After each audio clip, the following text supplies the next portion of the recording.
Hi everyone, this is Professor Mukhtiar Abbasi, and the vocabulary I have selected for you are the verbs which are used to indicate the sounds of different birds.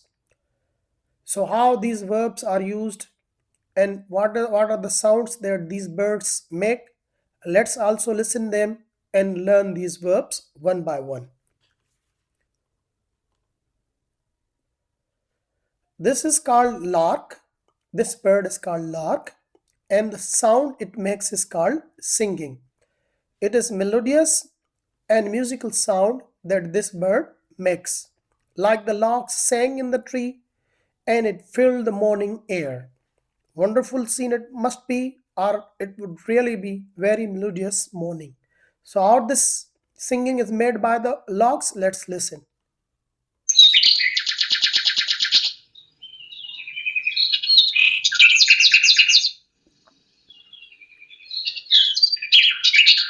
This is the singing of lark, and you will be fortunate enough to listen this one day.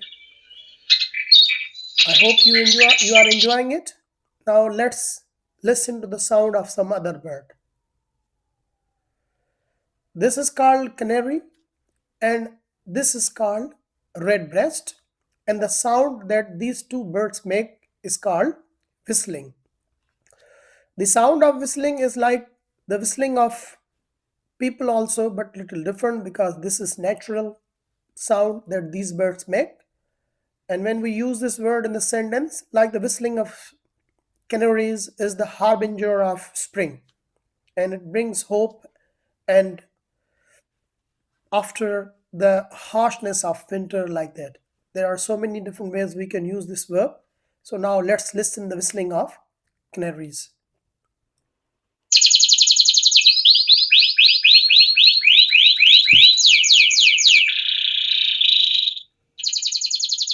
This is not like human whistling, but this is a bit fast and more natural, like these birds are making.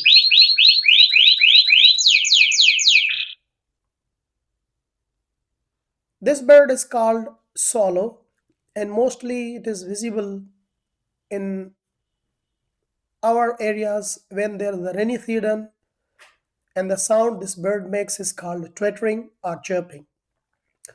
Twittering or chirping may also be used for the sound of any bird, but for this particular bird, we also use this word like twitter or chirp. Actually, it is a series of short, high pitched sound. The swallows were twittering in the trees all the morning. So, how chirping by the swallows is made? Let's listen and enjoy it.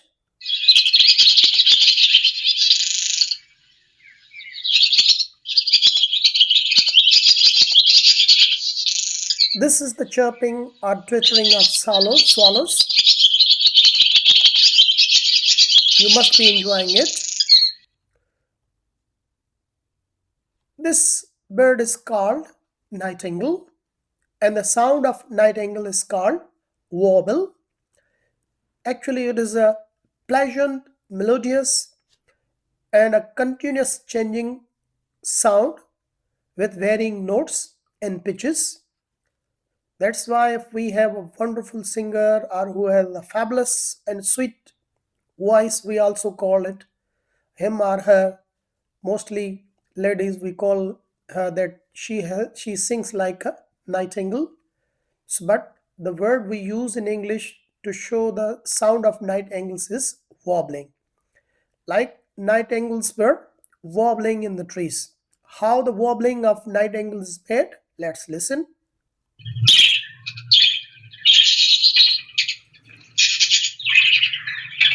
Maybe someone who says that wobbling or nightingale sound because of that, because even in singing we have different notes. So this is wobbling of nightingales. Now let's move to the next word, that is pigeon and dove. These are very common birds here in our locality, and the sounds these two birds make is indicated by the verb in English, that is coo. It is actually a low, soft, and throaty sound by these birds. In the trees surrounding the house, we heard soft cooing of wood doves. So the sound between the cooing of pigeon and the cooing of doves is a little different. Let's listen how these sounds are made.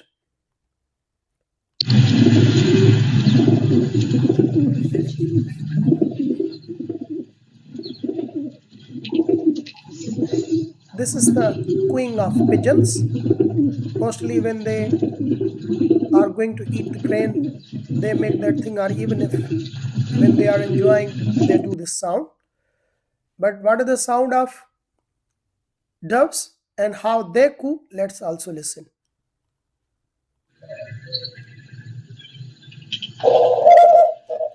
It looks we are in the jungle. Mostly in movies, when they capture the scenes in the jungle, this sound is heard.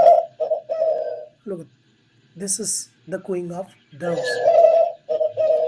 Wow, very natural.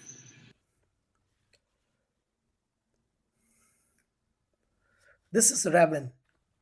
Actually, it is a mountain bird. Mostly, it is found in the mountain, and the sound that make this bird makes is called croak, and it is low pitched, harsh, and guttural sound, like the lonely sound of the croaking of a raven echoed through the desolate mountains. So the mountains, there was no one in the mountains, and the sound of raven that was croaking was echoing there. So how the croaking of raven is made? Let's listen.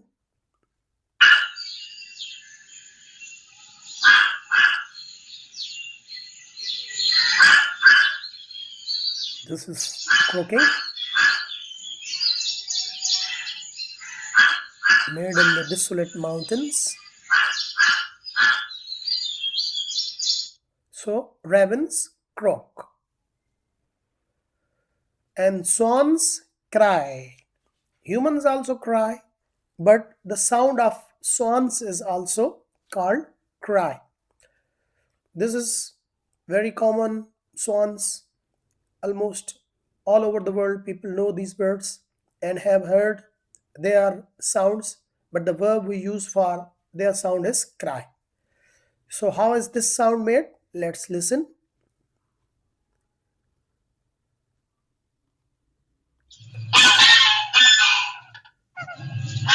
It looks like really swan is crying,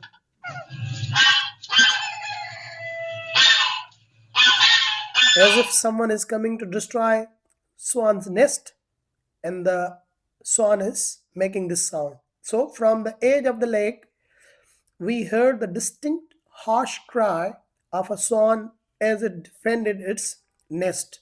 Someone was trying to destroy her nest, and she made this sound. Listen. I hope you enjoy it. And the next sound is crows and rooks. Though the word caw is used mostly to show the sound of crows, but it is also used for the sound of rooks. So there is not much difference between these two birds, but this one, crow, is mostly found even in densely populated areas.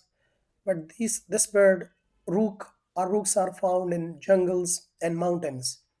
But the sound they make is same.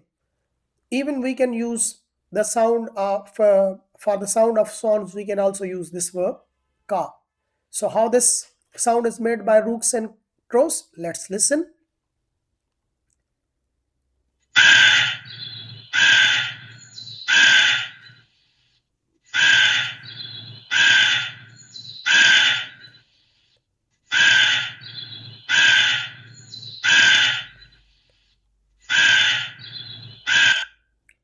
So when we use this verb in a sentence, we can say the crow began to caw loudly from the treetops.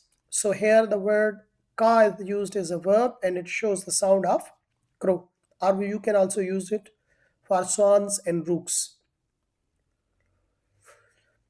Then is cocks, or we can also call them roosters.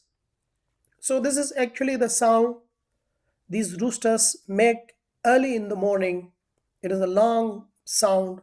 Mostly people are awakened by the sound of cocks. So the verb we use for this particular sound of cocks is called crow.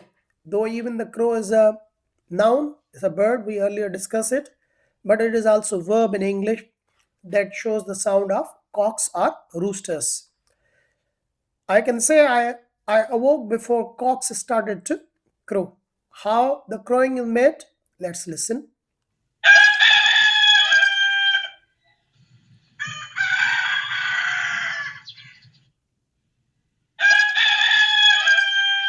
Yes, this is crowing.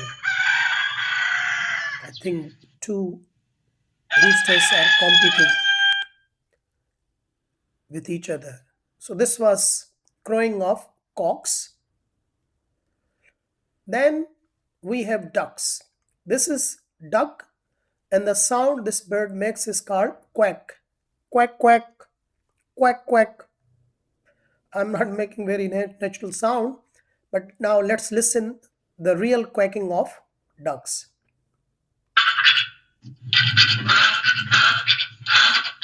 Yes, it's a guttural sound from the throat. Look.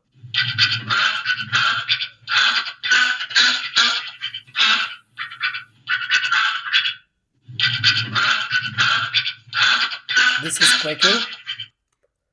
So we are standing on this side of the lake, and on the other side of the lake, the ducks are quacking. Quack, quack, quack. So ducks quack. Then we have another bird, that is owl. In Asian countries, people think that this bird is fool, or it is used, or we use this word for the people who are fool. But in Europe, this bird is considered very wise. So it is all about superstitions or cultural differences.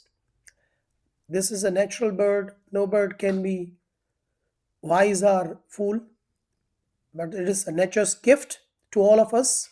But the sound owls make is called hooting. Actually, it is a long calling sound by these birds.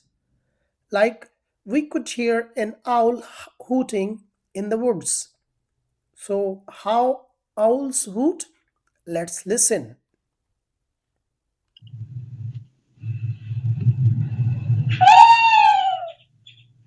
Looks, look, look, as if really owl is hooting at us.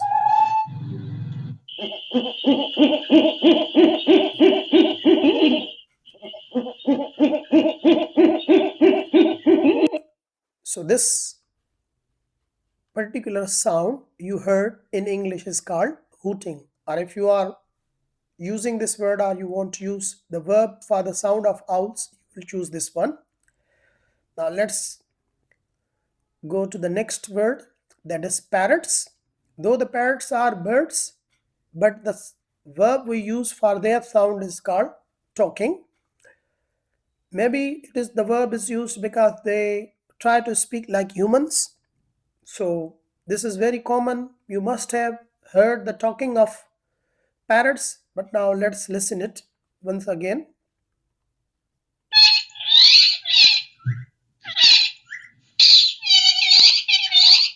As if, look, it's a mimicking sound,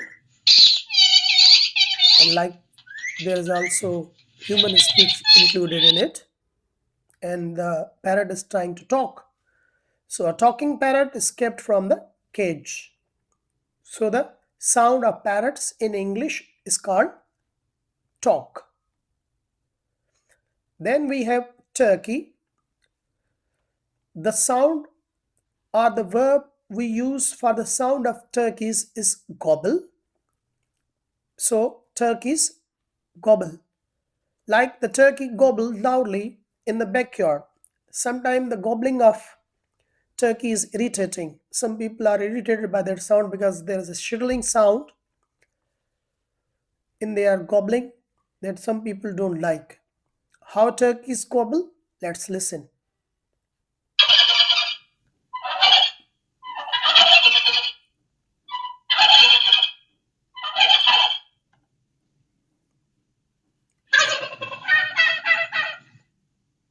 This is the gobbling of turkeys. Some of you may like it, some may not, but we are learning it as a verb. So turkeys gobble. Then we have a one pretty common verb, that is scream, though humans also scream, but we can also use this verb to show the sound of kites, eagles, peacocks, vultures, and hawks. So for all these birds, the one particular verb we use, that is screaming. So kites scream, peacocks scream, vultures scream. So actually it is a loud, often shrill and harsh sound, and mostly it is piercing, and it is rather harsh for some people. So how this screaming is made? Let's listen. Yes, perhaps this is the screaming of eagle. Look, as if we are in desert. There's a dead body. Our vulture is screaming. Look, again. Oh. So the verb scream may be used for kites, eagles, peacocks, vultures, or hawks. I hope you enjoyed my this video. If you really enjoyed it and learned something from it, please like and subscribe my channel. In my next video on vocabulary, I'll be talking about the different verbs that are used to indicate the sound of animals. Until my next lecture, bye bye.